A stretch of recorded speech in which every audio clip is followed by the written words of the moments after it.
Assalamualaikum warahmatullahi wabarakatuh. Kami dari kelompok 8 akan mempresentasikan tentang materialisasi.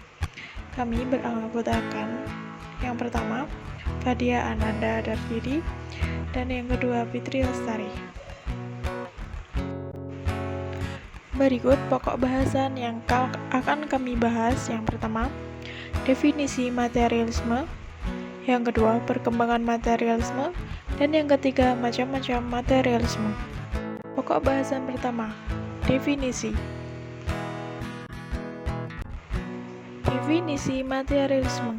Materialisme adalah ajaran yang menekankan keunggulan faktor-faktor material atas yang spiritual dalam metafisika, teori nilai, epistemologi, atau penjelasan historis.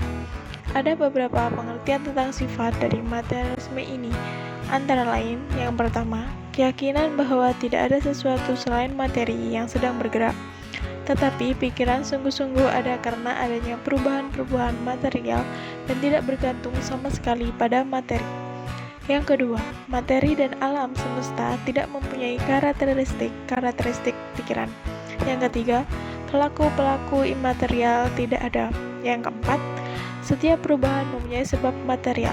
Yang kelima, materi dan aktivitasnya bersifat abadi. 6. Tidak ada kehidupan dan tidak ada pikiran yang kekal.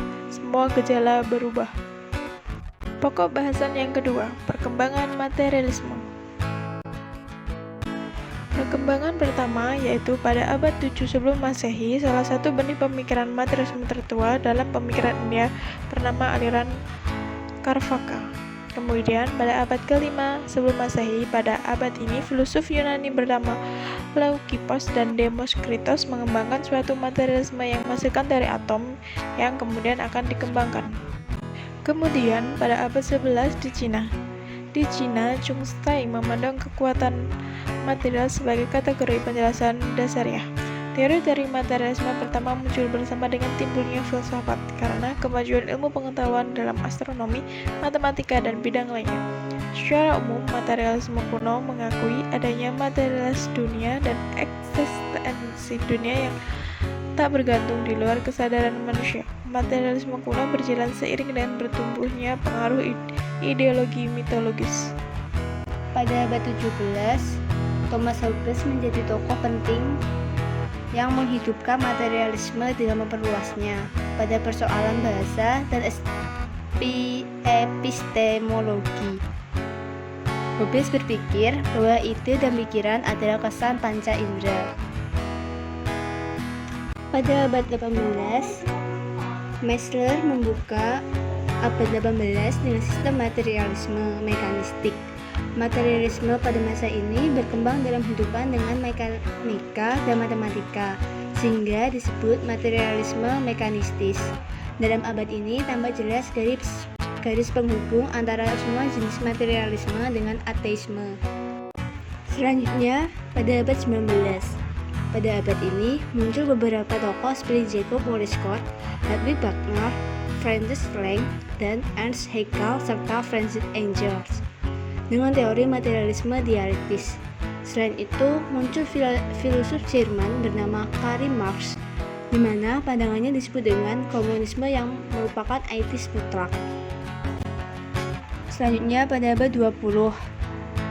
Pada abad ini, muncul gerakan positivisme logis yang menekankan pernyataan-pernyataan protokol dalam menilai makna pernyataan manapun. Secara implisit bersifat materialistik karena pernyataan demikian mesti mengacu kepada suatu sifat fisik sesuatu. Kaum yang terkenal pada abad ini adalah dari Australia, yaitu G.G.C. Smart dan D.M. Armstrong, yang mengatakan bahwa rasa sakit, pemikiran, citra ikutan, dan konsep meta merupakan keadaan suatu sistem saraf pusat.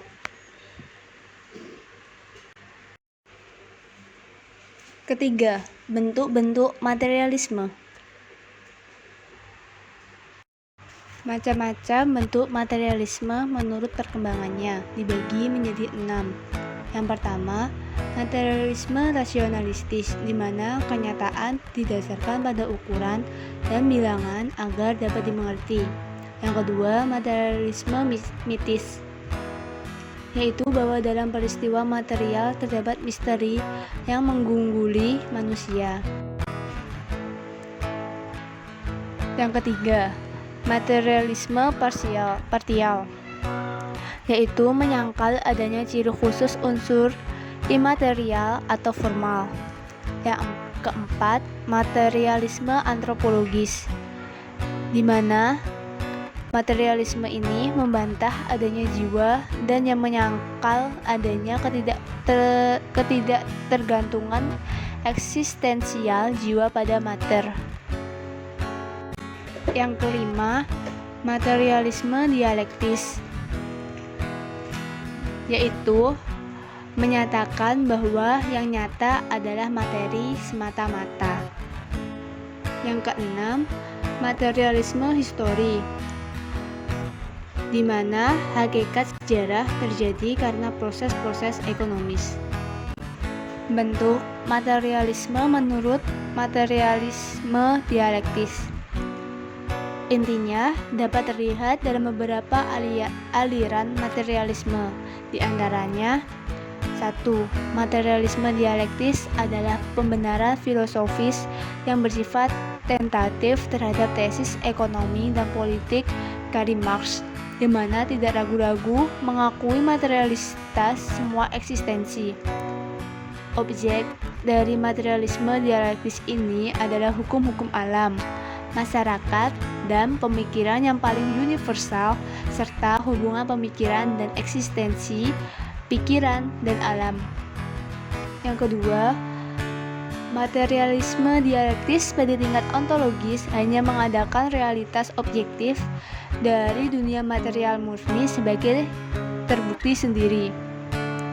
Yang ketiga, materialisme dialektis kesadaran menunjukkan ciri, produk, dan fungsi materi yang paling tinggi organisasinya, di mana ciri hakiki materi adalah gerak dan keleluasaan yang tidak terbatas dalam ruang, waktu, dan kedalaman. Yang keempat, materialisme dialektis epistemologi mengukuhkan dua hal, yaitu kesadaran manusia muncul melalui lompatan dialektis dari materi yang organisasinya kurang, dan kesadaran manusia adalah gambar atau wakil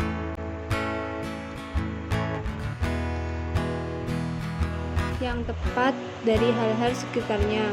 Dari struktur ini timbul dalil metodologis utama materialisme dialektis, yaitu kesatuan teori dan praktek dan suatu filsafat yang menopang Partai Komunis.